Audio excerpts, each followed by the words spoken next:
న్యాయం దేవాలయం లాంటి కోర్టులో మృత్యువు ముంచుకొస్తోందా? సనైడ్ గ్యాస్ బాంబులతో వందలాది ప్రాణాలను గాల్లో కలిపేయాలని స్కెచ్ వేశారా? ఒకే ఒక్క ఈమెయిల్ తెలుగు రాష్ట్రాల్లోని 2 కోర్టులను వణికిచ్చేస్తోంది.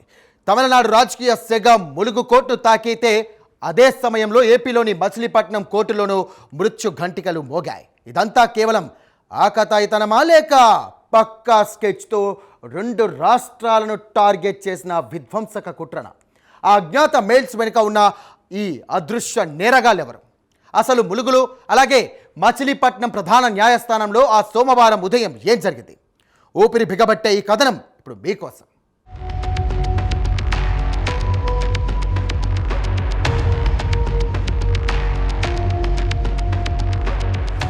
సాధారణంగానే మార్చి 23 సోమవారం ఉదయం ములుగు జిల్లా కోర్టు సందడిగా మారింది. కక్షిదారులు, న్యాయవాదులు, కోర్టు సిబ్బంది తమ పనుల్లో నిమగ్నమయ్యారు. కానీ అప్పుడే వెలుగులోకొచ్చిన ఒక ఈమెయిల్ అందరి గుండెల్ని ఆగిపోయేలా చేసింది.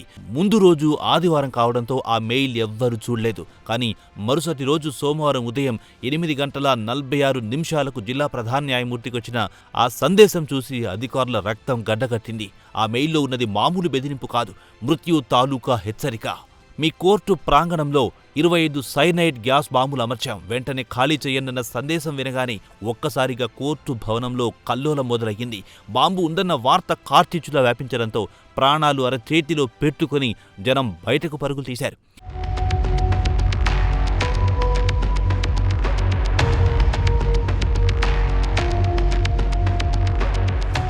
ఆ బెదిరింపు వెనకాల కేవలం భయపెట్టడమే కాదు, ఒక డిమాండ్ కూడా ఉంది.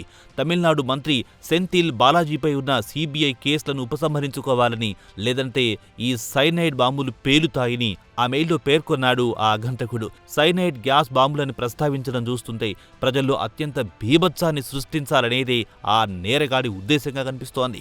గాల్లో కలిసిపోయే విష వాయువులతో మారణ హోమం సృష్టించాలనుకోవడం అతనిలోని వికృత చేష్టకు నిదర్శనం. అటు తమిళనాడు రాజకీయాలు, ఇటు ములుగు కోర్టుకు సంబంధం ఏంటి?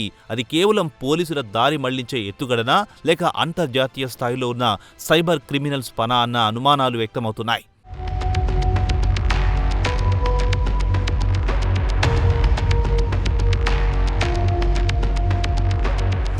సమాచారం అందుకున్న వెంటనే డీఎస్పీ కిషోర్ కుమార్ నేతృత్వంలోని భారీ పోలీస్ బలగాలు రంగంలోకి దిగాయి.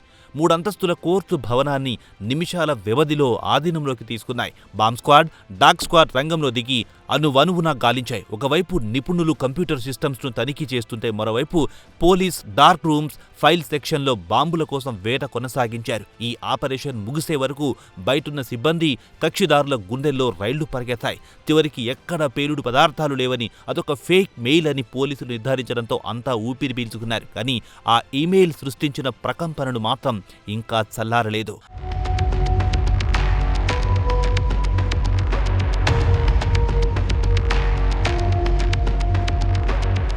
అయితే ఈ బాంబుల కలకలం తెలంగాణలోని ములుగుకే పరిమితం కాలేదు.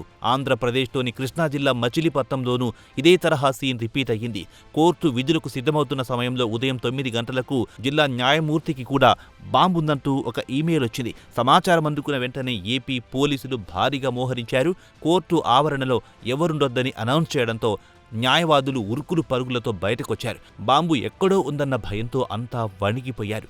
పోలీస్ జాగిలాలు, లై డిటెక్టర్లతో ఉదయం 10 గంటల నుంచి మధ్యాహ్నం 2 గంటల వరకు కోర్టులో ప్రతి అంగుళాన్ని ముమ్మరంగా జల్లెడపట్టారు. అక్కడ కూడా బాంబులెక్కడా లేవని తేలడంతో భయం వీడింది. కానీ ఈ బాంబు కలకలం కారణంగా మచిలీపట్నం కోర్టులో వందలాది కేసులు విచారణ వాయిదా పడింది. కక్షిదారులు ఎవరూ రావద్దని అధికారులు హెచ్చరికలు జారీ చేయాల్సి వచ్చింది.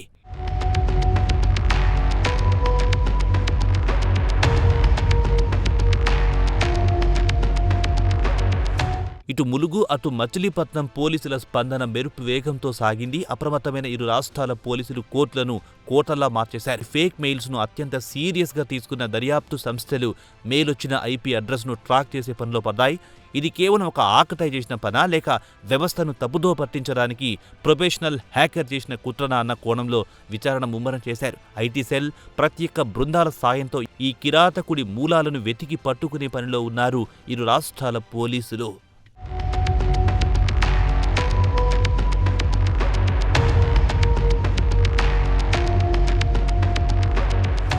చూసారుగా, టెక్నాలజీని వాడుకొని వ్యవస్థలను వణికించాలని చూస్తున్నటువంటి ఇలాంటి సైకోలు సమాజానికి శాపనాగ్రస్తం. కేవలం ఒక మెయిల్తో 2 రాష్ట్రాల జిల్లా యంత్రాంగాలను పరుగులు పెట్టించిన ఆ అగంతకుడు చట్టం కంటికి చిక్కక తప్పదు. అయితే ప్రజలారా, ఇలాంటి బెదిరింపుల సమయంలో అప్రమత్తంగా ఉండండి. మీరు పనిచేసే చోట ఏవైనా అనుమానాస్పద వస్తువులు కనిపిస్తే వెంటనే పోలీసులకు సమాచారం ఇవ్వండి.